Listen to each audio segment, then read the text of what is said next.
Hello and welcome in. Please do not leave your luggage unattended on the station.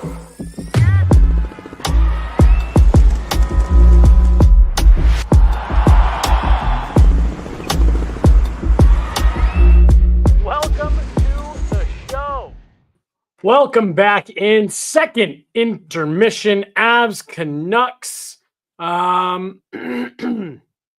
Megan, we said we wanted to see a lot of improvements there from the first period. We said, hey, got to clean things up. You got to get more competitive. If you can come out of this period without giving anything up, that is a win. They couldn't do that. I don't necessarily, I'm going to stop shy of saying it got worse. Did not care for what I saw from the Avs in the second period. I could live with them being down 2 goals going into the third period. I hate how this second goal happens.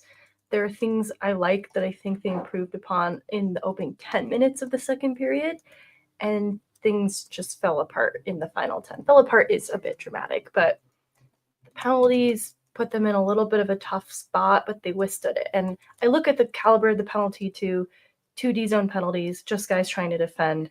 I'm not super upset, but that's already a little bit of a challenge. So I don't love that that happens inside the second. And then being unable to capitalize on the power play. That starts out like, okay, at the start of the period, there were some chances. Colton, McKinnon, Nichushkin, Rantanen, all with some chances on that leftover of the power play starting it. And then a good shift, that Makar chance and the Nichushkin rebound follows that power play. So you see, okay, maybe they got some momentum from it at least. They didn't necessarily score. But as we know, now looking at this score through 2 periods, the power play is now actively hurting them. It's not just that they're not scoring and, they're creating some chances. Now it's actively hurting them. Yeah.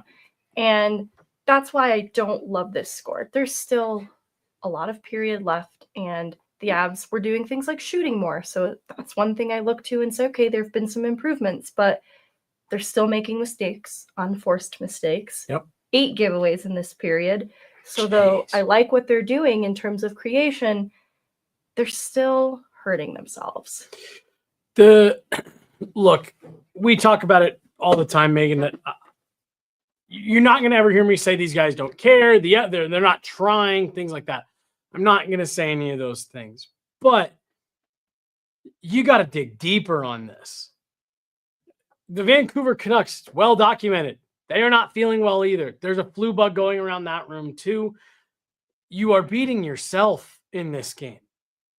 You aren't even really giving yourself a fighting chance. Mackenzie Blackwood, I think, has been very good again, has made several key saves. But you just got to be better. You got to find a way to sharpen up the details of your game. You got to find a way to, I think what you said at the end of that last intermission, simplify.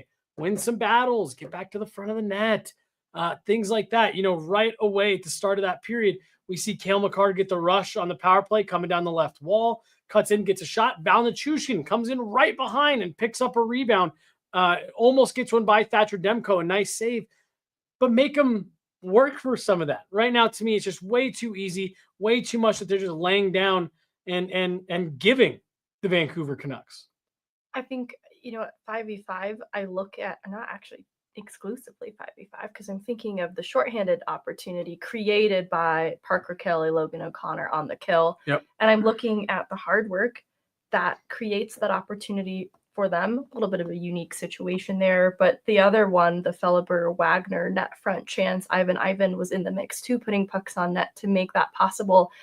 I'm not really seeing that, outside of that power play at the start of the period from everyone. That same maybe level of compete is a good word for it.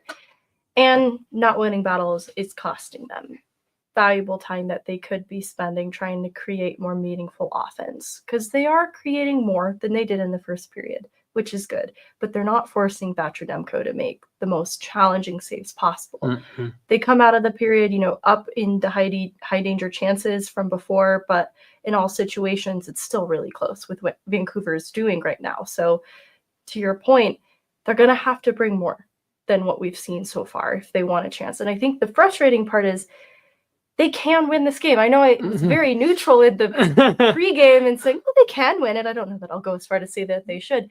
They still can win this game, so they shouldn't be quitting on it. Scott Wedgwood talks about how this team is never out of it. Like, Kiefer Sherwood's just buzzing around right now, scoring goals, and like you can tell he's feeling good. But there really is so much of it where it's just, it's just sloppy, it's unforced, and you got to find a way to be better. I don't doubt that guys are feeling sick. I'm sure your legs are heavy, and it's easy for us to sit here and say, well, I know you're sick, but go play better. But this is just an instance where you're looking at another team who's dealing with a lot of the same things. And for me, this is about digging down and getting that emotional boost. You talked about it in the pregame. You don't have games for 2 days after this. You get a full day off in a nice city tomorrow where you can just relax, sleep in, you can get feeling better. Then you got another day off where you're going to get a little bit of light work in before you have to head to another nice, little bit warmer weather city. You got to get yourself emotionally invested in this game, and you got to find a way to pull more out of yourself to get the Avs back into this game. I saw a lot of conversation after the last game, and it's going on here on Twitter and in the chat. Hey, they get the goaltending figured out, and now the skaters can't get things going. It's going to happen. You're going to go through ebbs and flows, but this to me does feel like a little bit of an engagement issue.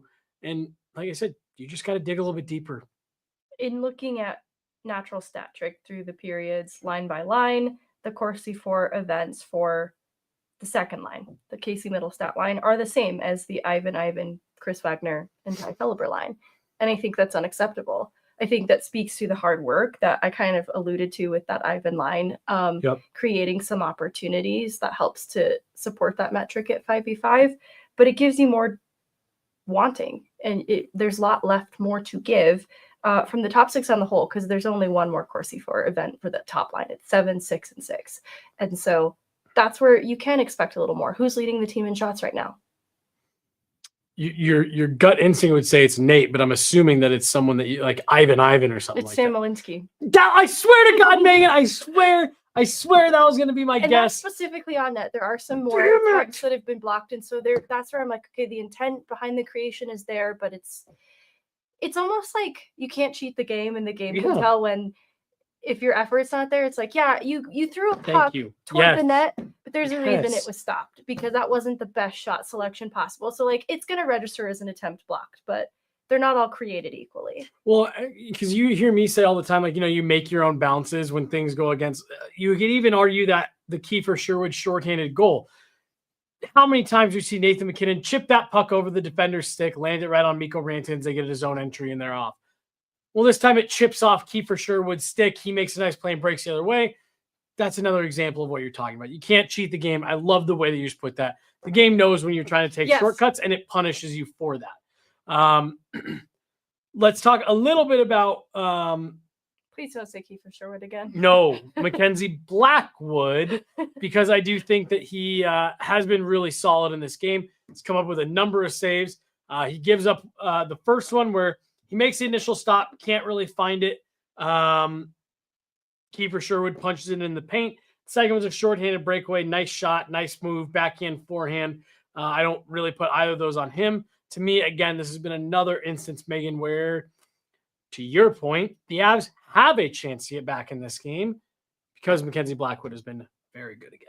Well, especially on the penalty kill, especially when called upon there. I love that, OC and Kelly had the shorthanded chance, but a little bit later, Quinn Hughes had a really great opportunity at the end of an expiring power play for Vancouver, and Blackwood had a stop for that. And I think an Elias Pettersson save comes to mind, like a wrister chance in close, that he just absorbs, and the Avs do what they need to do to clear that puck from the net front.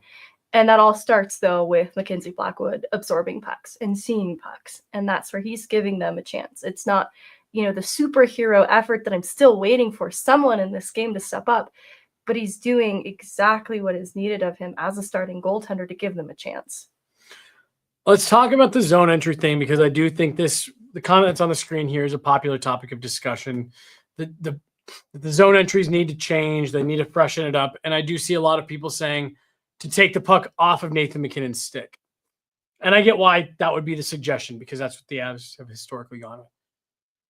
For me, though, Megan, I think the issue is that they're trying too much to get it off Nathan MacKinnon's stick and trying to distribute to people.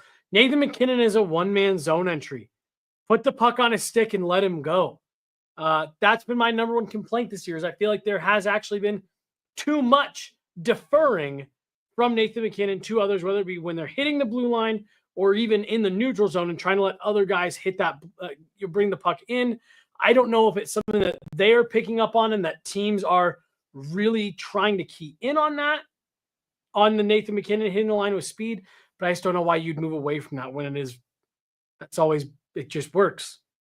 And I think back to when I've seen them try differently, like I've seen them try to give Casey Middlestat opportunities to be the entry guy on the power play when he's been on that top unit, and he's just not Nathan MacKinnon, and it kind of points to how very few are Nathan MacKinnon and why he's so special at it.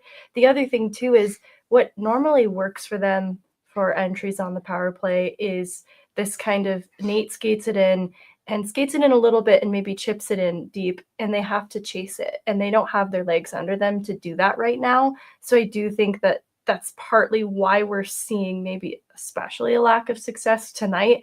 But we know this has maybe been a little bit of an issue for a few games now, but that's probably why there aren't as many options available for them right now to play around with that too much. And I think they're going with their safest bet in Nathan MacKinnon. But the frustration around the power play on the whole is completely justified right now. They're still trying to figure this out because, we've seen little changes here and there with some of the personnel now looking in on the second unit and Vancouver back on that top unit. I still really like Ross Colton in the bumper spot. Jared Bednar put it really well when he said, on paper, this should work. It's just not really working right now. And I think he made a great point too. Like, we look at the people you would pull from the second unit to maybe see what they can do on the top, but they're also getting out there on the second unit and they're still not converting. So there's maybe just some confusion around why this isn't quite working, even though on paper it should be a lot better than it has been. Well, and I even like the adjustment to move Val Nichushkin back in front of the net in favor of Casey Middlestat. Give you someone there who can bump and grind a little bit and dig pucks out and win some battles in front.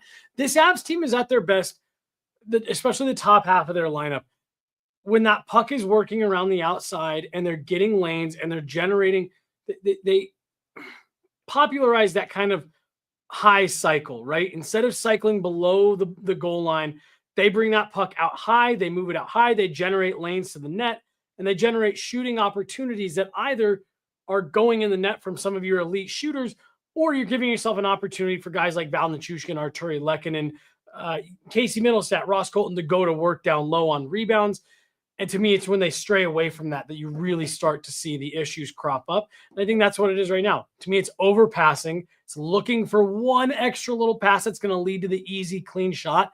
Get pucks through and crash the net for those rebounds. That's where I like Val Nichushkin there. And I think the other note of the period is you can tell guys are playing sick. It's pretty obvious. And it's pretty obvious who, in my opinion. I think Casey Middlestat's sick. I think Nathan MacKinnon's sick. They don't quite look like themselves. I think it is an engagement issue, but I also think it's born from not feeling good. Mm-hmm. And that's where I just look at it and say, you're right. You got to dig in here. You got 20 minutes here to dig in. You get a full day off tomorrow. Again, you can sleep in tomorrow morning, get the full day off, get out, get some sun there in Vancouver. What do you want to see here, Megan, as we head into the third period? I think their heads aren't on straight. Those mistakes too feel very mental before anything else. And so that's where I go back to keep it a lot simpler than we've seen. They did some good things, especially at the start of the second period. So this is still a game they can win. And I don't want to see them quit on it. Yeah, no, I'm with you. It's the effort. You want to see them not roll over in this game. And I'm with you. I think keeping it simple is the name of the game here. If you want to utilize your skilled guys to get the puck out high and use those shooting lanes that you got going to the net, then you got to get guys there. And those guys got to be willing to go in, win battles, retrieve the puck when it doesn't land in front of the net or on net, and keep the pressure on. The Avs, I feel like, have not sustained much for zone time, offensive zone time in this game. Dig in a little bit here. Find a way to generate some. get something early, and then give yourself the rest of the period to battle back in. The top six, their stats should separate from their fourth line, which is not meant to be critical of the fourth line. It's just they should not be so close. I'm with you. That's going to do it. She's Megan. I'm Jesse. We got Jay behind the glass here tonight. Making sure you guys can see us and hear us. There he is. He got it working. That's going to do it. We'll be back after the game. We'll see if the Avs can overcome this multi-goal deficit here tonight in Vancouver. Thanks so much, guys.